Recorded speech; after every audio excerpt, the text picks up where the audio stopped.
I know I have a very tough act to follow. You're president of the ADA. Incredible. I was fascinated back there, and I don't know much about dentistry, so I'm really grateful to be able to kind of listen in a little bit too. And today I'm going to actually be talking to you all about overdose response with naloxone. And one of the reasons for this is that when part of the CDC's guide to opioid stewardship, when you're prescribing and issuing fentanyl or any type of opioid, is to co-prescribe things like naloxone so that you'll be ready, that people can respond to an overdose situation, because honestly, we don't know what's going to happen. And this is an incredible, life-saving, easy-to-use drug. What we're going to talk about. So,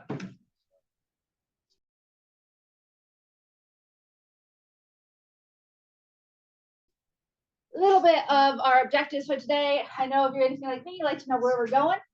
First is that we're really going to try and talk about what an opioid is and what an opioid isn't. A lot of times that even I've talked to many people in our community, and there can be a little bit of confusion. So we're going to just kind of go over that real quickly. We're going to talk about some risk factors for an overdose and identify signs of an overdose. Then we're going to talk about the 3 easy steps to reverse an opioid overdose. And we're going to talk about some myths and facts surrounding overdose.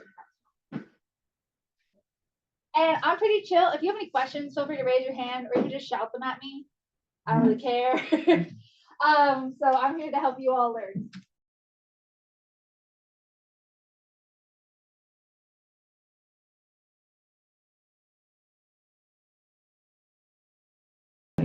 Opioids are psychoactive substances derived from the opium poppy or their synthetic analogs. So ultimately what opioids do is they work on our nervous system to relieve pain, but they can trigger in some folks a feeling of euphoria, relaxation, calmness, and slowed breathing, slowed heart rate. And as such, opioids can often be misused. And if too many opioids are taken, this can actually cause breathing in a person to slow down or stop completely. This is what we call an overdose.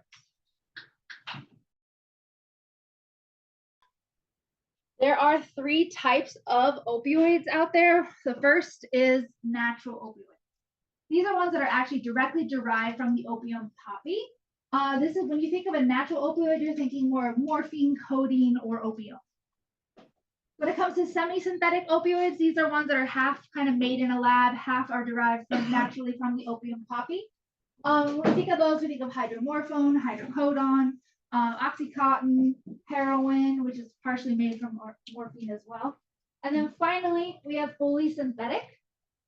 These opioids are ones that are fully made in a lab. There are no natural parts of the opium poppy found in there. And examples of this include fentanyl, methadone, and tramadol. When it comes to scale of potency with opioids, over here in the natural, these are your weakest opioids. They're the ones that don't have the strongest effects. But over here in synthetic, when we get to fentanyl, tramadol, those ones are most potent. It doesn't take a lot to have an impact on the human body.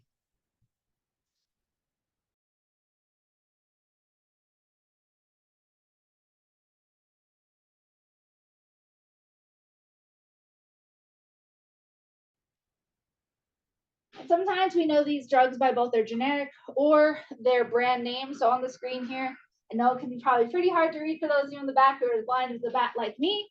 But there's lots of different names that opioids go under, including oxycodone, oxymorphone, tramadol, buprenorphine, codeine, fentanyl. But they can also be known as some of their brand names or be used more as common language as their brand names, such as Dilaudid, Oxycontin, Tylenol number 3, Demerol, things like that. And it's important to note that, that opioids are what naloxone works on. Naloxone has an impact, what we're going to talk about today, the opioid reversal drug, can impact any of these drugs where they can reverse an overdose. However, naloxone only works on opioids, things like cocaine, methamphetamine, benzodiazepine, xylazine, any non-opioid substance, naloxone isn't going to have any effect.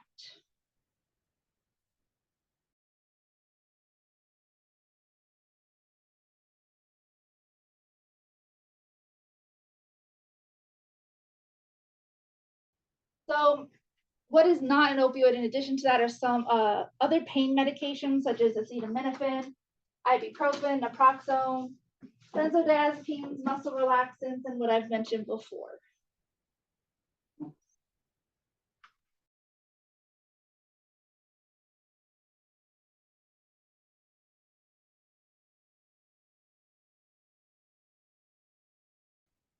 Now, unfortunately, what we hear a lot about in the news and what we kind of talk about was its impact on community. Here in Clark County, it has hit us pretty hard. And a lot of this is from illicit overdose or illicit fentanyl and illicit street drugs. So here in Clark County from 2016 to 2023, unfortunately, we don't have 2024's numbers as they come out in March. We all are just a little ahead of the curve. Our epi numbers aren't ready yet. But from 2016 to 2023, we saw 45.5% overdose death increase here in Clark County. When it looks at overdose drug or overdose deaths only involving fentanyl, we saw 972.7 increase. So that would be, we also have the numbers down here. 45% increases from 453 to 659 deaths respectively. And deaths just involving fentanyl were from 33 to 354 deaths. With the biggest increase so far from year to year being 2020, where we saw the biggest spike in those numbers.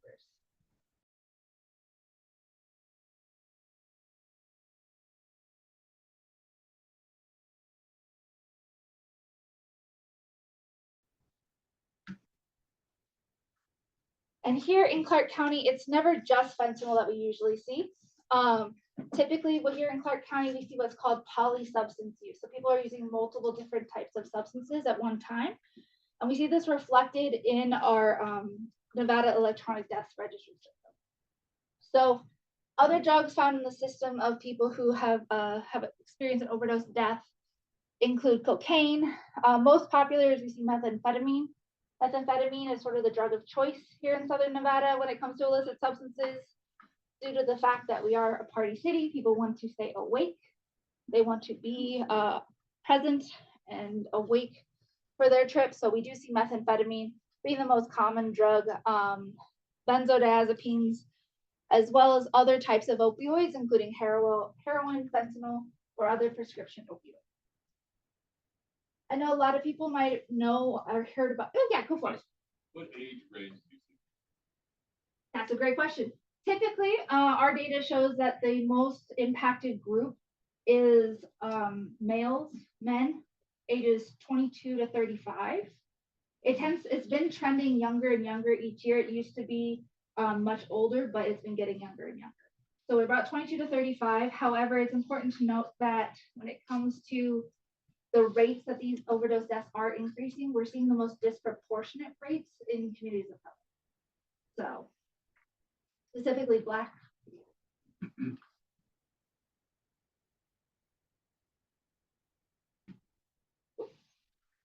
Any questions on that? I know numbers aren't like super sexy. Perfect. Or maybe I'm talking to the wrong crowd. I don't know. When you talk to Eppies, they love this stuff.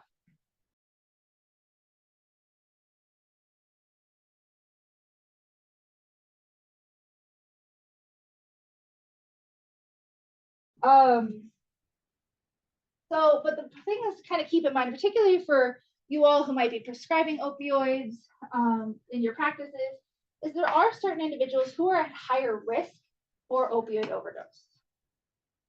First would be anyone who's had a decreased tolerance due to recent abstinence. So if you're working with a client who may have perhaps taken substances either illicitly or illicitly in the past, either maybe they did it post-surgery for a while, or they used it in college, they may think that their tolerance is much higher than it actually is.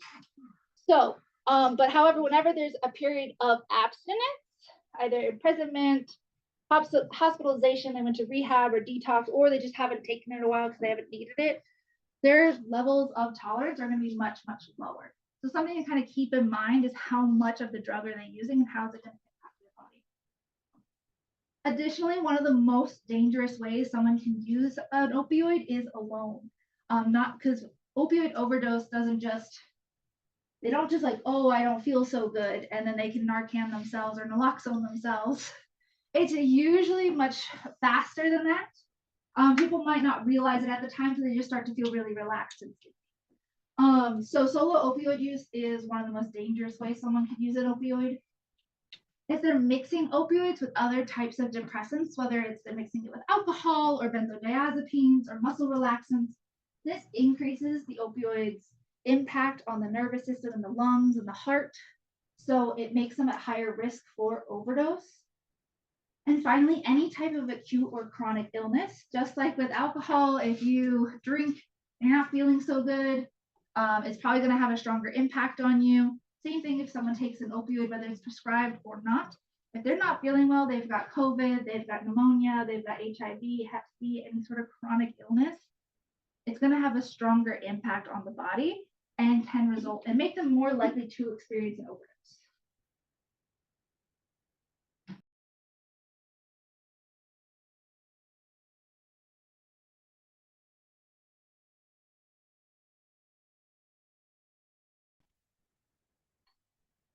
So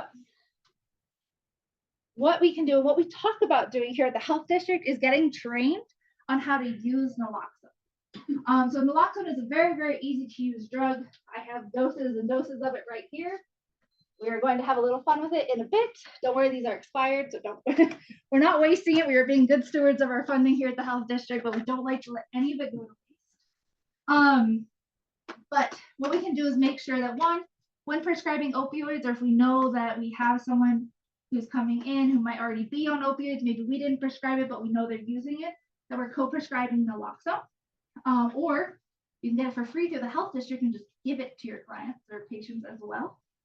And know how to spray it and use it so it can save a life.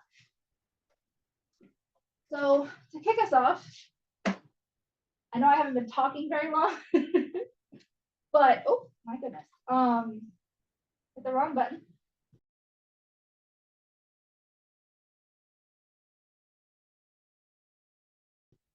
I'm gonna let Samsa actually does a really great job at explaining how naloxone works, how it kind of goes in the brain, without me looking like an absolute wild person up here, just like kicking and being all funny. So I'm gonna let them take over for a minute to explain how this drug actually works.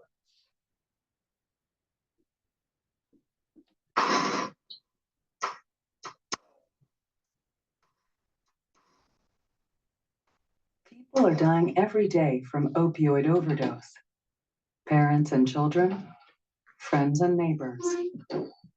But naloxone can help. Naloxone is a safe and effective rescue medication that reverses the effects of opioids and saves lives. To understand how naloxone can stop and reverse the effects of an opioid overdose, it's helpful to see how opioids work in the body. Opioids are agonists. This means they bind to and activate specific receptors in the body, including the brain, brainstem, and spinal cord.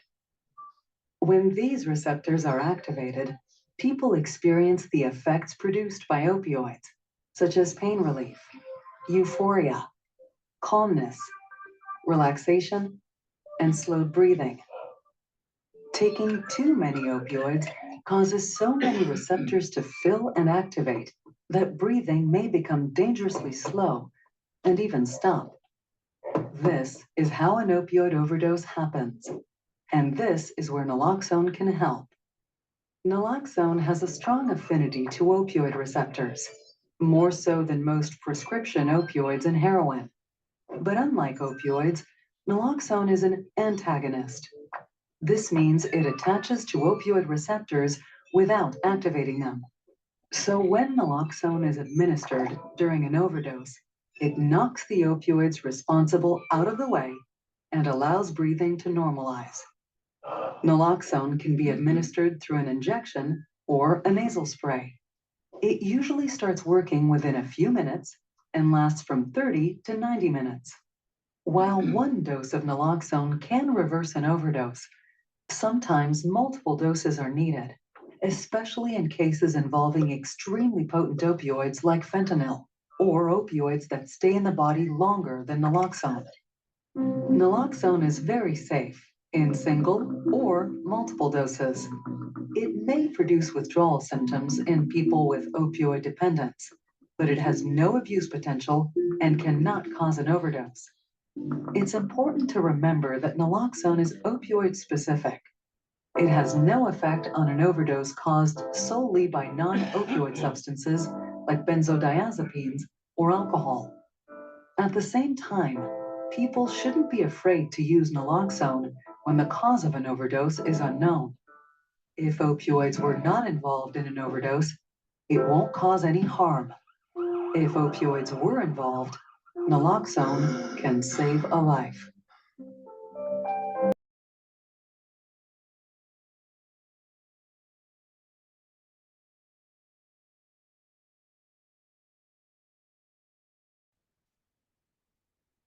Thanks, Danza. So don't do it. Stop.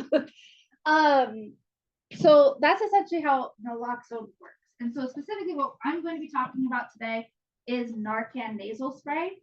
As they mentioned in the SAMHSA video, you can get it as an injectable. However, at the health district, we don't have those. Our federal funding doesn't allow us to purchase the injectable version of naloxone, only the nasal spray.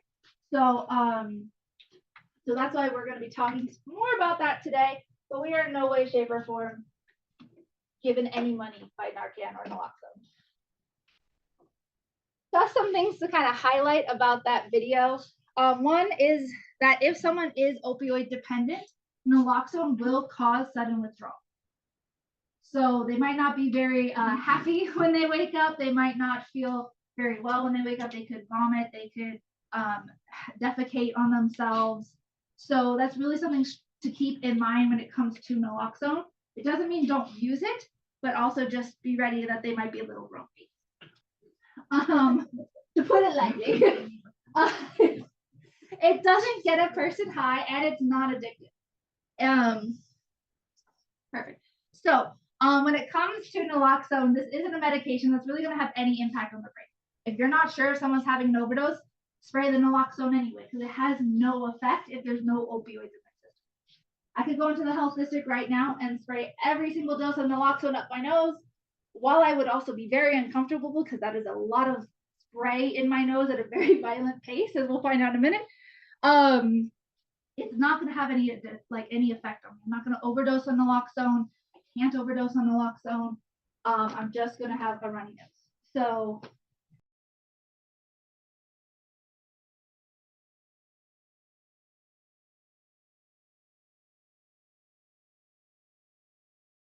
something to kind of keep in mind, it doesn't get me high, and I'm not suddenly going to develop a craving for naloxone and be like, give me the good stuff. It is just naloxone. It is just a nasal spray. It doesn't have any effect if opioids are not present. Please keep in mind that if there are any other types of, if that person is experiencing respiratory depression for any other reason, whether that is stroke, heart attack, pulmonary embolism, anything like that, it doesn't matter. Naloxone's not going to have an effect. It's not going to suddenly bring them back to breathing. It only has an effect if opioids are present. I'm sure you're getting tired of me saying at this point. And again, naloxone is incredibly safe medicine that can be safely given to people of all ages. This includes babies, puppies, it doesn't matter. Again, you can't overdose on naloxone. We have trained so many people. We've even trained the ASPCA over here because dogs can get into stuff, right? If you have a dog, you walk them, they can find something on the side of the road, eat it. If a pill accidentally falls on the floor, they can swallow it. And same thing, children, little hands sometimes get into things they're not supposed to. We always say naloxone is something just to have in your medicine cabinet. It's better to have it and not need it than need it and not have it. So very, very safe.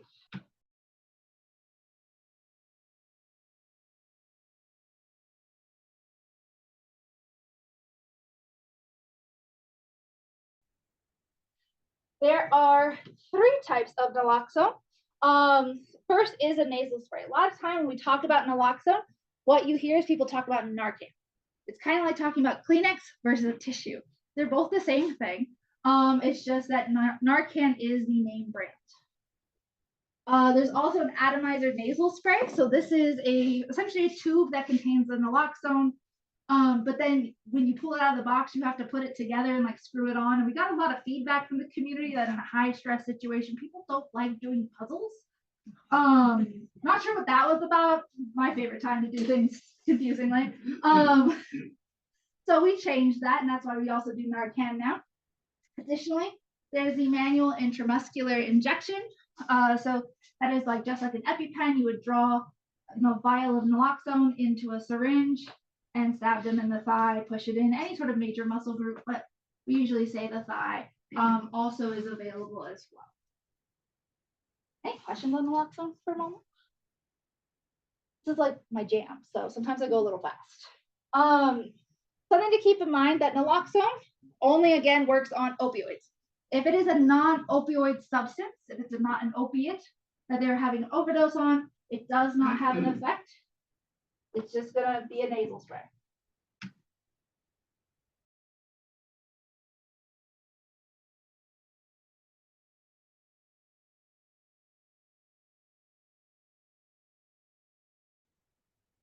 Some things to note about naloxone storage. Naloxone should really be kept in a dark, dry place, ideally between 59 degrees Fahrenheit and 77 degrees Fahrenheit.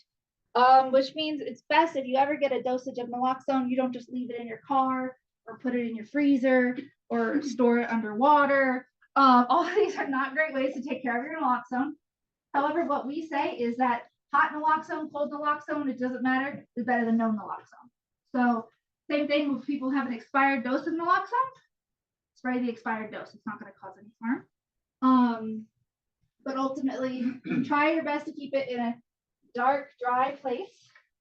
Don't freeze the naloxone. This is a liquid medication that's in there. So if you freeze it, you try to use it, ice doesn't aerosolize very well. So not a great idea. So don't put it in the freezer. And also we do recommend that you spray it before the expiration date.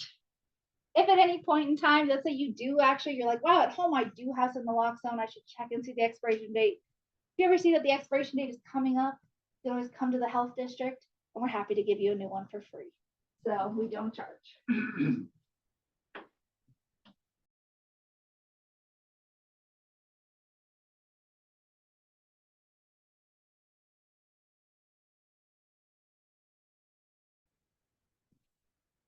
But the reason why at the health district we love intranasal naloxone so much and why that's what we choose to give out to community is one, there's no needles involved. A lot of people get very, very squeamish around needles. And if you've ever seen a syringe that with a naloxone needle at the end, it is a very, very big needle. People can get a little weird about that. So people feel more comfortable just putting in someone's nose. Additionally, there's very low risk of any sort of exposure to blood because again, it's just going in the nostril. You can use it with very little to no instruction. It tends to be pretty self-explanatory. It is a fine mist. This is someone spraying naloxone. It looks just like that. And ultimately, what's great about naloxone is they do not need to inhale it. So you might remember from the video that opioids can cause slow to no breathing. They don't need to sniff it in order to come back. It's ultimately the mucous membranes in the top of your nose that it needs to touch. Once it touches that, it goes through those membranes into your brain, and that's how it starts to work. Which is why we say that naloxone can take, when you're using Narcan naloxone, it can take up to 2 minutes to really kick in because it's got to travel that membrane and go into your brain.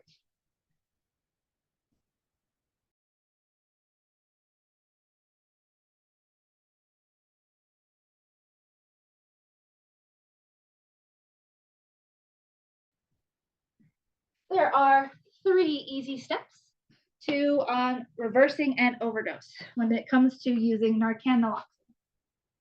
Our 3 steps are called identify, call, and spray. Okay.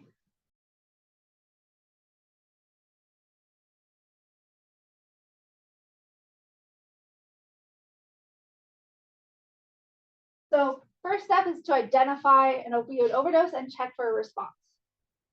Most of the time, when you see an opioid overdose, the person's going to be unconscious. It doesn't always have to be unconscious.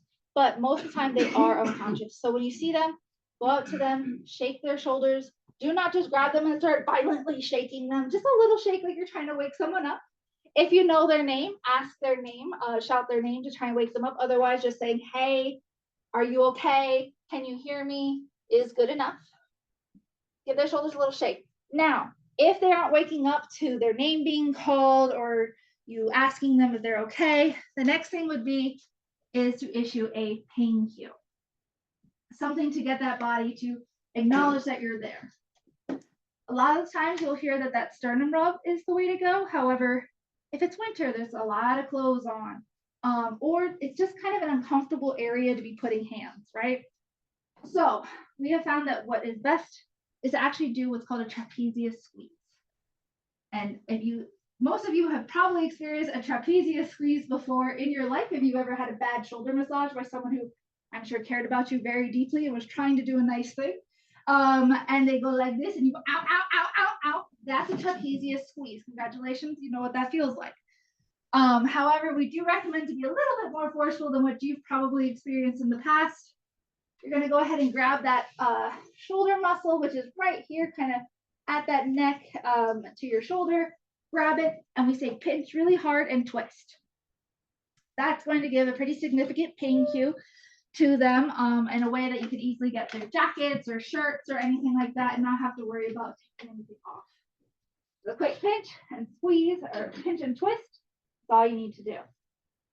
Then if they have not woken up still, they haven't responded to any of that, we would recommend that you check for signs of an opioid overdose.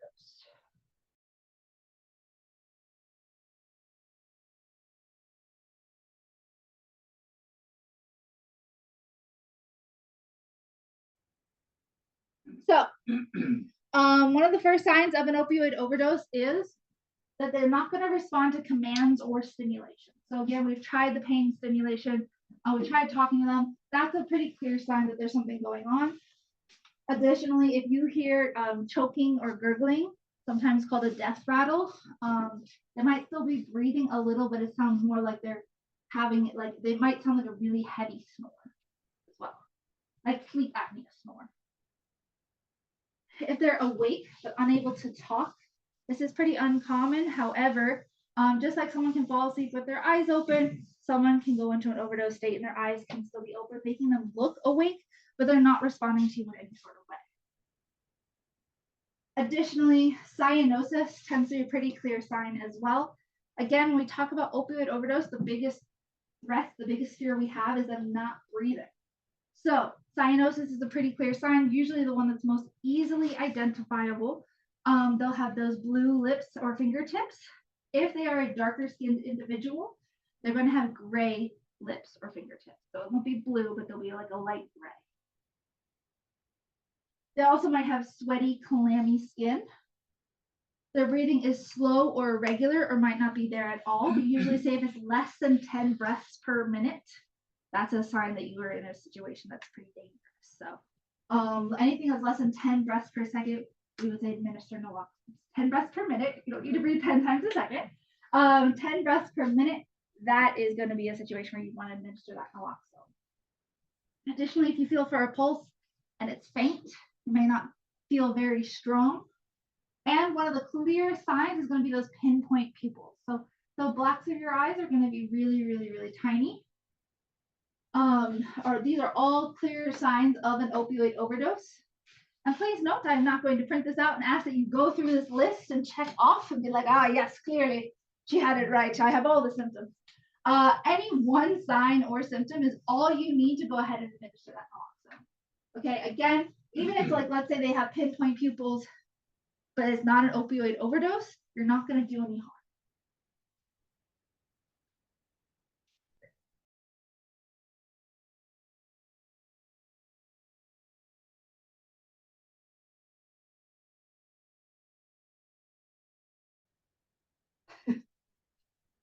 Then step 2, call.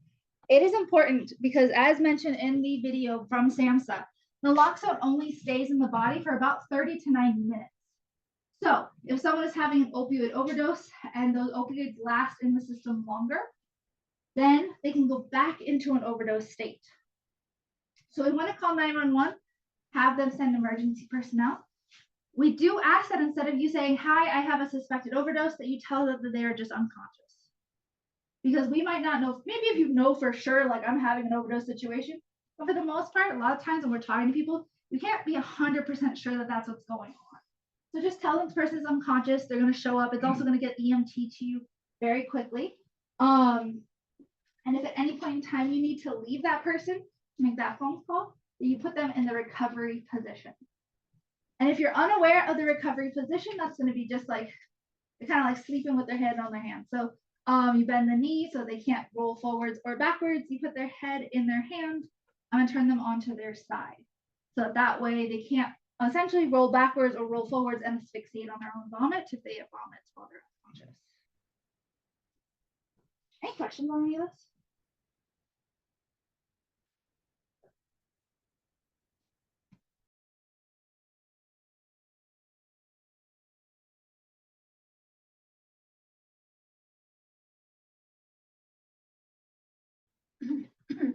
And then what you're going to do is administer the full dose of the naloxone nasal spray, which looks like this.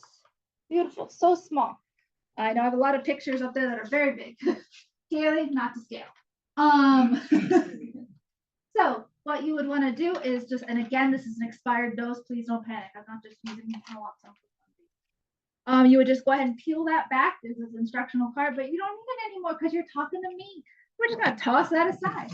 We're going to put this over here, recycling it later because we're an emergency, right? Can't really hold this thing any other way. It's this cute little nose top, cute little flat thing right here, and a little pink plunger. Narcan, for some reason, they love changing their branding all the time. They like getting creative over there. So it might not have a pink plunger, might have a red plunger, might have a white plunger. It's still going to look like this. So don't ask me why. So you're going to go ahead and just hold it right like the picture.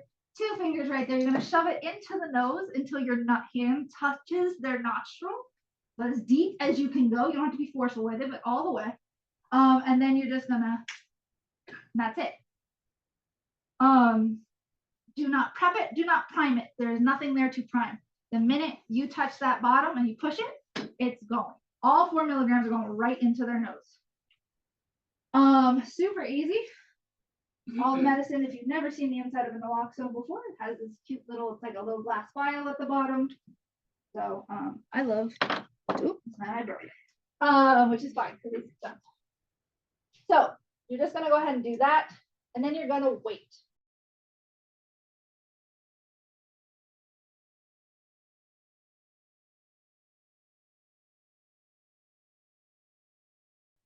So if you're on the phone with 911, they might instruct you to do rescue breaths. They might instruct you to do CPR. You're probably already trained in both of these things, so you might go ahead and do it. But ultimately, what we're going to do is wait 2 minutes, which is going to feel like an eternity in that moment because this person is not breathing. So you're going to wait 2 minutes. If they have not resumed breathing within 2 minutes, don't worry because the box has 2. I'm not gonna spray this one. The box has 2 doses, so every box you get has got 2. What you're gonna want to do though, you're gonna do the same thing. Tear off the back, toss the instructions aside because you've already talked to me, and you're gonna go ahead and do that in the opposite nostril. This nostril is already saturated with naloxone. It won't do us much good, so we just shove more naloxone on top of the naloxone. So we want to increase the surface area that it's touching and do the opposite nostril. And again, we've timed it. On average, it takes about 6 minutes for EMS to arrive to you. So if we do 1 dose and wait 2 minutes, and then we do a 2nd dose and wait 2 minutes, by the time we might need a 3rd dose, EMS will be there and they're going to have IV naloxone, so they'll be ready to go. And if you administer, it's not going to be like you see in the movies or on TV, where they're like, oh my gosh, give them naloxone, and they go, shh, and the person goes, ah! And you're like, oh, are you okay? And they're like, I'm alive. No. I appreciate their positivity, but it doesn't work like that. Particularly now that here in Southern Nevada, we do have a drug in our drug supply that the illicit substances are being adulterated with, which is called xylazine. Xylazine is a large animal tranquilizer, usually used on like rhinoceroses and elephants or rhinoceri, I don't know. But they use it on large game. And when they use it on large, they're putting that now in the drug supply. Okay. So if you happen to come across someone who is unconscious or a loved one who maybe uses illicit substances and use naloxone, their breathing might resume, and that's what we're looking for, but they won't wake up. Because again, it only works on the opioid. So that severe depressant that's in there, that sedative that's in there, isn't going to it's going to go away. So they're going to stay asleep, but they'll start breathing. So we want to look for the breathing more first and foremost. They might wake up. That's cool, but they might not. So just look for the breathing.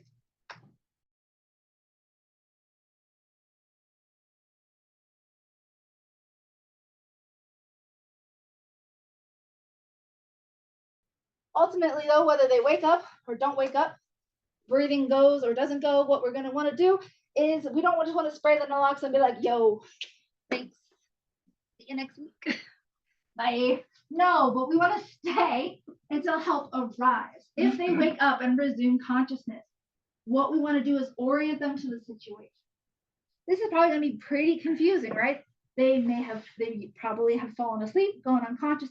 And now if they're in your office, they've made a lot of new friends. There's a lot of people there that weren't there when they went unconscious, and they might not know what's going on. If you have a loved one who's using an illicit substance, they just went ahead and tried to get high, and now they're not feeling well. So a lot of things have changed really, really quickly, and they're probably very confused. Be sure to let them know that they have overdosed. They had an overdose situation. You have called 911, EMS is on their way, and they're going to go to the hospital for further observation. You're probably, I dropped the piece of naloxone, here we go. You're probably going to have to say this multiple times. They're not going to just be like, oh, thank you, kind citizen, I appreciate you, I will see you later. No, they are going to need you to tell them multiple times, hey, you are overdosing, just ignore the naloxone for a moment. Oh, I've really knocked the whole thing, huh? Oh, okay. This is why I also do events and things like that, and I need to learn to stop walking. Not talk to the floor. So you're going to orient them. It's probably going to take a few times for them to get it, and it might not even get it before EMS arrives. So, but we're going to do our best to orient them and keep them on the scene. Obviously, if they are becoming violent or usually they don't. Honestly, when you use naloxone, they're not feeling good. They don't know what's happened. They're not usually going to react with violence. But they will be very confused. If they are getting violent, agitated, you're not feeling like you're safe anymore, don't try and force that person to be like, we're going to hold you down until the EMS comes. Just let them go. And when EMS shows up, inform them what happened. And ultimately, prepare that second dose of naloxone because, again, it will wear off and additional doses might be needed.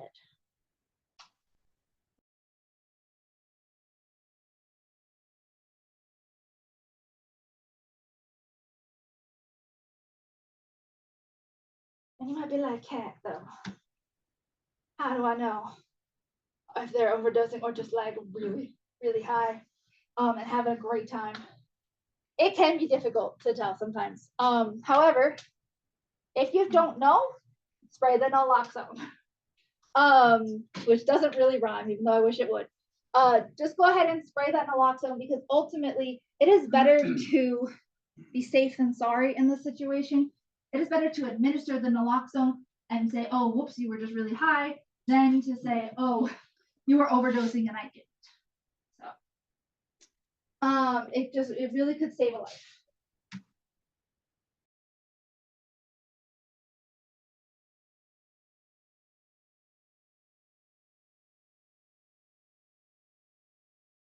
And if you're like, Kat, I don't know what drug they're on. Could be anything. I don't know what's happening here. That's fine, because as I mentioned, it's not going to have any sort of negative effects if you spray it and they're not overdosing on an opioid. Just kind of trust in yourself and believe that this is going to work and going to help. And if they don't wake up or their breathing doesn't resume, it might not be an opioid overdose, but at least we know we did everything we could in that situation to help that person. So don't worry, again, it's not going to have any impact on a benzodiazepine or a sedative or anything like that. It only works on opioids.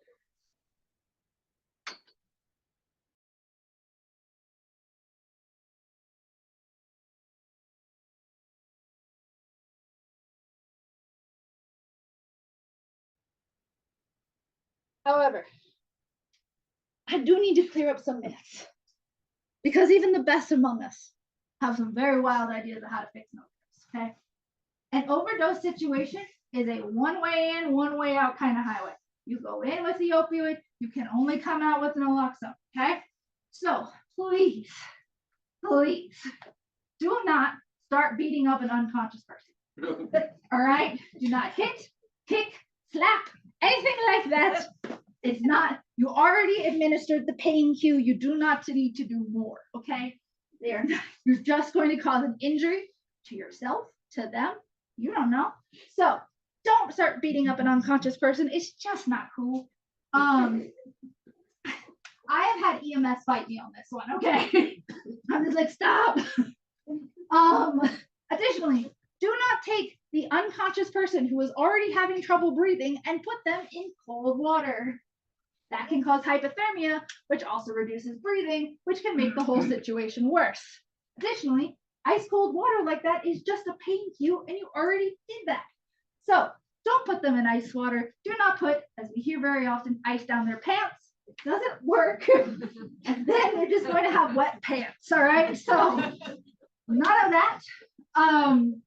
If you know someone who does any sort of illicit substance and they use an injection, or they are injection drug they use injection drugs. Also, injecting someone with milk does not reverse an overdose either. We see that all the time too. So it's just going to cause sepsis. So again, these methods are ineffective. They do not work. This is a one way in, one way out kind of situation and can cause additional harm.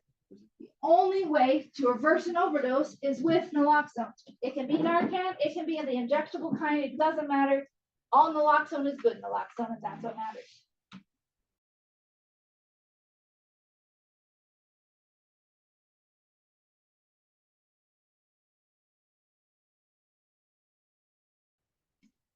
But some of you are probably sitting in the audience, rightfully so, and you're like, Kat, my friend, this is great. You're very entertaining. Thank you. However, I love the pity laughs. You might be saying, I need to worry about liability. I am a dentist. I have to worry about that. As with everybody, that is their number one question: is what is my liability? Am I going to get sued? And the answer is no. So very excitingly, we had something called the Nevada. Let me try that one more time. The Nevada Good Samaritan Overdose Act, which was Senate Bill 459, which provided immunity to individuals who were acting in good faith to reverse an opioid overdose or having a medical emergency. So what that means is if you administer naloxone, if you respond to an opioid situation, anything like that, if you administer this, you're not going to get sued. They can't turn around and be like, I didn't want to not be high. And you'd be like, ugh, and they're like, I'm going to sue you. It doesn't work like that. You are protected. There are a few people. There are a few sort of asterisks to that. First and foremost, if someone has an active warrant, they can be arrested. If they're checking in that situation, just as an FYI, if there's an active warrant, they can be still arrested. If they're carrying enough drug on their person to be considered to be trafficking that drug, they are not protected. Both of these things are something to kind of keep in mind. We usually hear from law enforcement officers, they're not checking for that in that moment. They're trying to make sure someone's okay, but it is something you should be aware of. And healthcare providers have special types of immunity in this law. So essentially, any of you who prescribe or dispense naloxone, there is a standing order from the Board of Pharmacy, so you can do that. You don't have to write an extra prescription. That is already there. Anybody can buy naloxone over the counter. It is that safe. However, if you would be like, hey, Kat, maybe later in the presentation, I would be interested in having naloxone at my office so I can give this to my clients so they don't have to pay for this because this is a $50 medication. and you can get referred from the health district. So, can I give that out? Yes, you're protected under the Good Samaritan law. And so anytime where there is this sort of fear that there might be an opioid overdose, you can give out this naloxone. And again, it's very safe. Even if kiddos get a hold of it and start playing with it, it's not going to cause any harm. Or dog chews on it if you're my dog. He's a troublemaker. Are there any questions on that so far? All right, well, I know we're probably all itching to ready to rock and roll.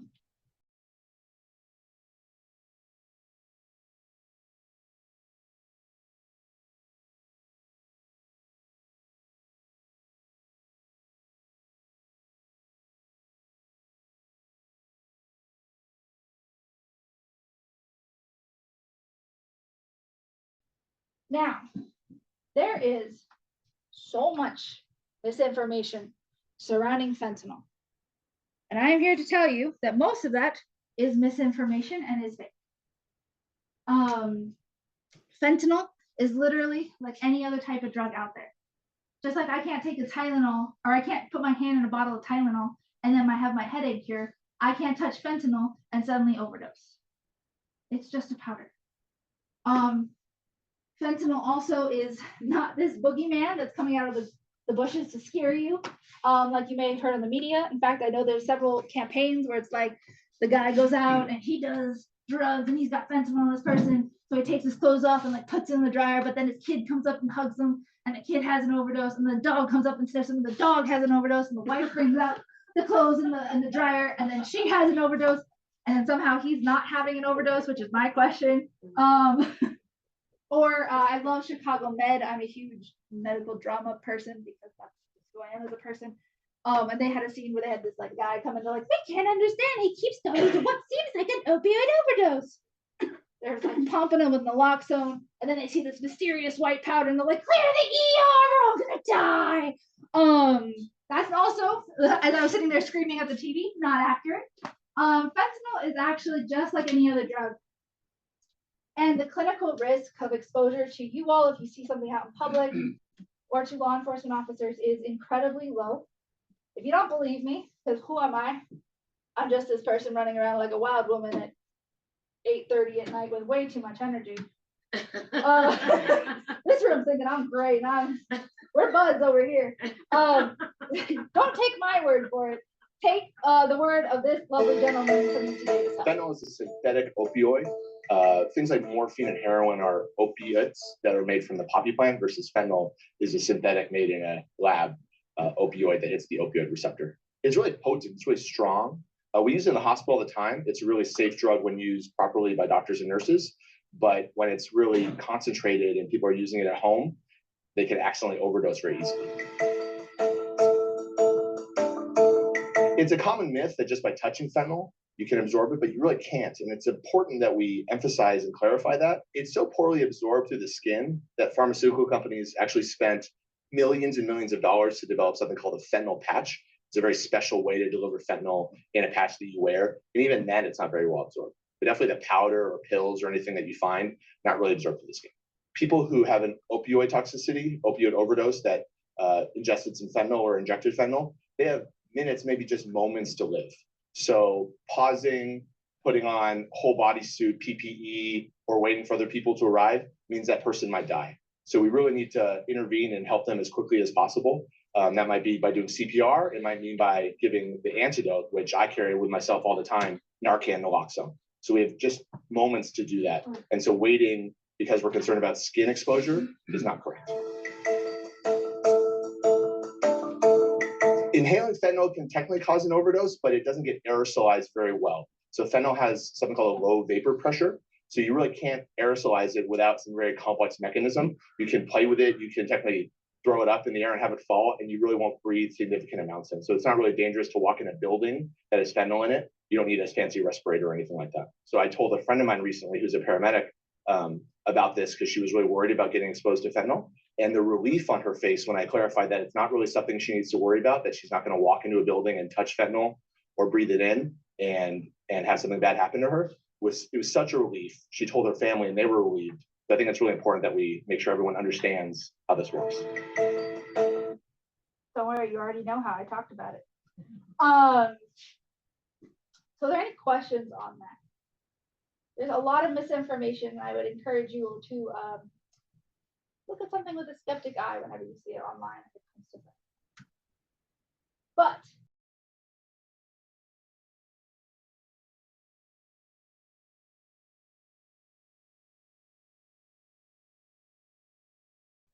it would be fun.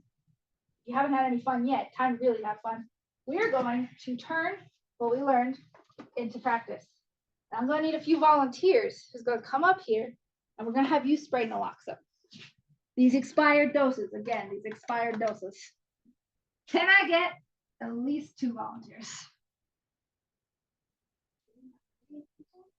You know what? Yeah, you can volunteer. Go for it. I nominate Dr. Alvin and Dr. Oh, Dr. Alvin, Dr. Jamal.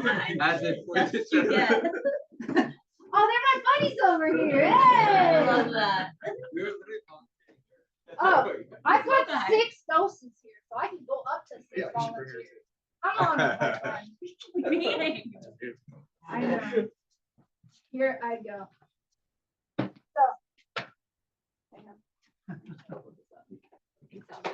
hang on. I am a big proponent that we fear that which what we don't know. So, in order to break the stigma surrounding naloxone and Narcan and all this kind of stuff that saves lives, we can play with it. You're very welcome. Perfect. So, don't open it yet. Oh, you cheater, come here. Don't open it yet. We're gonna have a game. You gotta win. Sorry, you're not a cheater. I apologize. The instructions were unclear. It was on the teaser. So what I'm gonna do is ask some questions. You can source answers from the audience if you need to. But I want to see how much we remember from how to respond to an overdose. What are the steps to respond to an overdose? Okay. So first things first. What is the first step to respond to an overdose? Shake gently. Yes, but what is that step called? Shaking. Does anyone out in the audience remember what was the first step? Identify, right? So we're going to shake them. We're going to ask them if they're okay. We shake them gently, and we ask them if they're okay, and they're not responding to us, what's the next step? Pain cue, right? And what's the pain cue that we talked about tonight? Trapezius squeeze, yes, right there. We issue the trapezius squeeze and they don't respond. So the next step would be to lack of the symptoms. Absolutely, we got like 1 point across the board here. I am keeping track. What are some? Does anyone? And let's give our friends a break for a second. Who in the audience can remember some signs and symptoms that we talked about? The pupils, the pinpoint pupils. Absolutely, thank you. Random voice in the back. What else? Cyanosis, right? The blue fingertips or lips in a lighter skinned individual, or gray fingertips and lips in a darker skinned individual. I heard clammy skin from our volunteers up here. Absolutely. What else? Slowed respiration. Slowed respiration. That is the number 1 cue. So less than 10 breaths per minute is what we say. But really, anything that they're just not breathing, we have those cyanosis going on. That is a big sign as well. Are there any other symptoms we can remember as a group? Faint pulse. Faint pulse. Absolutely. Anything else? Say it again. Oh, sweating. Sweating, yes, they have that clammy skin. Say it again. I missed it. Oh, dang. It was my turn to be entertained. But absolutely, we got those pinpoint pupils. We got the cyanosis. We've got the clammy, sweaty skin, the faint pulse, the slow to no breathing. Or if they're awake and they can't talk to us. Those are all really great ones. Usually when we talk to people who respond to an overdose situation, those are sort of big 5 that people are talking about. Okay, so we do our big 5. We find, how many signs and symptoms do I need to look for? One sign and symptoms all needs. Okay, we have identified. We've done the first step. What is the second step? Call. We're going to call 911. What am I going to tell the 911 operator? They're unconscious. We're not gonna say overdose, we're gonna say unconscious. If I have to step away to make that phone call, do I need to do anything? Recovery position. Yeah. Recovery. We gotta turn them on their side so that way they can't aspirate on their own vomit in case they have to get sick while unconscious. All right, so we've called 911. We are ready for the next step, which is spray, right? We're gonna spray. So, as such, what I'm gonna do is pull out my phone in a professional way. I am going to time you all. I know, this is real scary, right? So when I say go, what I want you to do is the first person to unwrap your naloxone and spray it into the air, not our own noses. I have done a training where someone has done that. So I'm trying to be more clear in my direction. Into the air is going to win, all right? On your mark. Get set, go. Oh! It's going. It does have its Great. It also usually doesn't have as much of the smell, but we did do 3 of them one time. So Yeah, then I was gonna say smoke. she was like, turkey. So that was a grand total of less than 5 seconds, and I forgot to hit the clock, so it's probably sorry, it is the end of the day. As much energy as I have, I was not very quick on the draw. But that was a grand total of, even with me messing up, 4.85 seconds. 4.85 seconds, that's all it did. Was it hard to open the package? No. Did it cause a lot of thumb strength and strain to press the bottle? No. Okay. So very, very simple. After we sprayed the naloxone, what should we just be like, all right, you're out. I'm out of here. Wait 2 minutes, right? If they don't wake up, what should we do? And should I do that in the same nostril? No, the other nostril, right? And so let's say I go ahead and do that. They wake up. Should I just peace out though and be like, I should stay, right? If they wake up, should I just be like, nice, right? Or should I talk? Should I orient them to this position? Yeah. Should tell them what's going on. And then I should prepare another dose of naloxone just in case. So big round of applause to our volunteers. But that is all I needed from you guys. So you can take your seats back in the party center. I'm calling the party center because it has shimmery like curtains up there. Wonderful. So you might be wondering, Kat, I am sold. I am ready to rock and roll. I want this naloxone for my patients, my clients. I know that this is a good thing, and I want to be part of CDC best practice of co-prescribing naloxone. That's great. It's very simple to do that. You've gone through this beautiful training with me. You can just email od@snhd.org. You do not have to say hi. You can just go gobbledygook or boop or anything you'd like. It is an automated response. So when you hit it, you're going to immediately get a response back that says, hey, here's how to sign up. And we'll come to your office, post a digital training, or you can complete it online.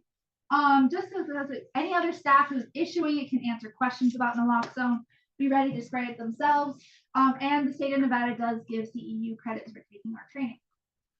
But that's how you can get started today. And I also know your Southern Nevada Dental Society is going to be right there with you, going to probably go through our train the trainer, be able to train you all, and then also be able to give you naloxone too. So pretty exciting. Oops. If you want a certificate for this training, it's not worth much, but if you're interested, you can take this lovely survey. Oh, this lovely survey here. It's going to ask you all the questions you've had today. What are the 3 steps? What are some signs and symptoms? All that good stuff. And then Lori, who is the owner of this program, is going to be like, not another 50 certificates. And I'm going to be like, ha! But you will get it. Just give her some time because she is one person. There's 50 of you and then like another 100 of you. So like there's a backlog. We're trying, but you will get it. Additionally, we want to connect with you. Something that's really special about Southern Nevada is there is something called the Southern Nevada Opioid Advisory Council. This is a group of about 300 people. I think we're at like 305 right now, where their mission is to really help end overdose in our community. And essentially what we do is I am the secretary. So yeah, shameless plug. Sorry, y'all. All it is a bunch of agencies that are really passionate about this work. We're not paid for it. Come together to talk about this issue, hold ourselves to accountability. We've got some really incredible programs that come out of it, including like a recovery shuttle that goes around town. But it's really great. And you can learn a lot more about us at snoac.org. Very difficult to remember. SNOAC.org. Or you can just email me right there as the secretary. I'm the one who's going to respond if you reach out anyway. So I don't care which way you do it. But it is completely free. There is no cost associated with it. Every month I do send out about an ad hoc update, which includes funding opportunities, educational opportunities, community events and things like that. If you have community events or educational opportunities, I put that on our community calendar, all that great stuff. And at the end of July, fresh off the press, it's going to be July 31st. We have our annual Southern Nevada Substance Misuse and Overdose Prevention Summit, which is available all day. It is going to be like $25. However, we have unlimited scholarships. So if you can't go because of inability to pay, you just fill out a form and literally the minute you hit enter, I don't even read it, you just get a code. So, but we do that just because some people like to give back to the work, and it's Las Vegas, free events don't tend to get a lot of traction. So, but it is our 6th year, very popular. We do all the CEUs for that. If you're interested, you can scan that QR code, get on that interest list, but all of our SNOAC members learn about it first, and it sells out every year. We usually have around 300 people attend. So it's a very popular event here. And additionally, I know you were supposed to have this beautiful person come and talk about SBIRT, but they did the right thing for public health and chose to stay home when they were sick and not cough and sneeze all over you. So at the health district, maybe it's a little selfish, but I'm happy for them to stay home. There is a free training that's going to be put on by the ECHO series, which is Project ECHO of Nevada. There are CMEs available for that. It starts on April 14th, and you can sign up for information by scanning that QR code. It just came out today, so glad I could get that out to you.